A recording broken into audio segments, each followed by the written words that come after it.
Krishna. શ્રીનાથજીની દાઢીમાં hero કેમ લાગેલો છે? જાણો આવી રસપ્રદ કહાની વિશે। મિત્રો, આપણે ઘણા મંદિર વિશે જાણતા હોઈએ છીએ। દરેક લોકોના ભગવાન અને ધર્મ અલગ અલગ હોય છે। દુનિયામાં ભગવાન એક જ છે અને એના ફક્ત સ્વરૂપ અલગ અલગ હોય છે, એવું તો તમે બધાએ સાંભળ્યું જ હશે। આપણા દેશમાં ઘણા એવા મંદિરો છે જેમાં ઘણા રહસ્યો છુપાયેલા હોય છે।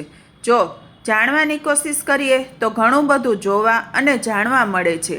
આજે અમે તમને એક એવી રસપ્રદ કહાની વિશે જણાવીશું કે શ્રીનાથજીની દાઢીમાં હીરો શા માટે લાગેલો છે। એના વિશે ઘણા લોકોને સવાલ થયા હશે અને તેના જવાબ પણ બધા અલગ અલગ આપતા હશે। તો ચાલો આજે અમે તમને જણાવી દઈએ। શ્રીનાથનું મંદિર નાથદ્વારામાં આવેલું છે। આ નાથદ્વારા શ્રીનાથજી મંદિરના કારણે પૂરા વિશ્વભરમાં ખૂબ જ પ્રખ્યાત છે। દર વર્ષે લાખો કરોડો લોકો શ્રીનાથજીના દર્શન માટે નાથદ્વારા આવે છે।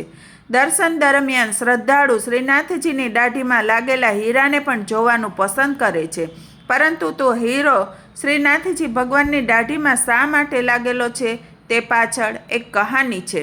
નાથદ્વારામાં દર વર્ષે ઘુલંડી પર સવારી નીકળે છે, જેને બાદશાહની સવારીના નામથી ઓળખવામાં આવે છે। આ નામ ખૂબ રસપ્રદ છે। આ સવારી નાથદ્વારાના ગુર્જરપુરા મોહલ્લાથી બાદશાહ ગલીમાંથી નીકળે છે। આ એક પ્રાચીન પરંપરા છે જેમાં એક વ્યક્તિને નકલી દાઢી, મૂછ, મુગલ પહેરવેશ પહેરાવી અને આંખોમાં કાજળ નાખી બંને હાથમાં શ્રીનાથજીની તસવીર આપી તેને પાલખીમાં બેસાડવામાં આવે છે।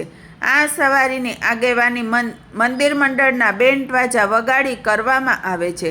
આ સવારી ગુર્જરપુરાથી થઈ મોટા બજારમાંથી આગળ નીકળે છે। વ્રજવાસી લોકો આ સવારીને ખૂબ જ ગાળો અને ખરાબ સંભળાવે છે। પછી આ સવારી મંદિરની પરિક્રમા લગાવી શ્રીનાથજી મંદિર પહોંચે છે, જ્યાં તે બાદશાહ પોતાની દાઢીમાંથી સૂરજપોલની સીડીઓ સાફ કરે છે। આ પરંપરા લાંબા સમયથી ચાલી આવે છે। બાદમાં મંદિર વિભાગના પ્રમુખ બાદશાહને પેરામણી ભેટ આપે છે। ત્યારબાદ ફરીથી ગાળોનો દોર શરૂ થાય છે। મંદિરમાં હાજર લોકો બાદશાહને ભલું બુરું સંભળાવે છે અને રસિયા ગીત શરૂ થાય છે। ત્યારે આસપાસનો માહોલ એવો હોય છે કે જાણે મથુરા વૃંદાવનમાં હોળી રમાતી હોય।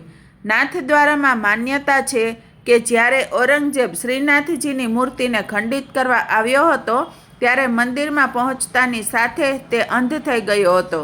ત્યારે તેણે પોતાની દાઢીથી મંદિરની સીડી સાફ કરી અને શ્રીનાથજીને વિનંતી કરી હતી। એ પછી જ તે ફરી દ્રષ્ટિ મેળવી શક્યો હતો।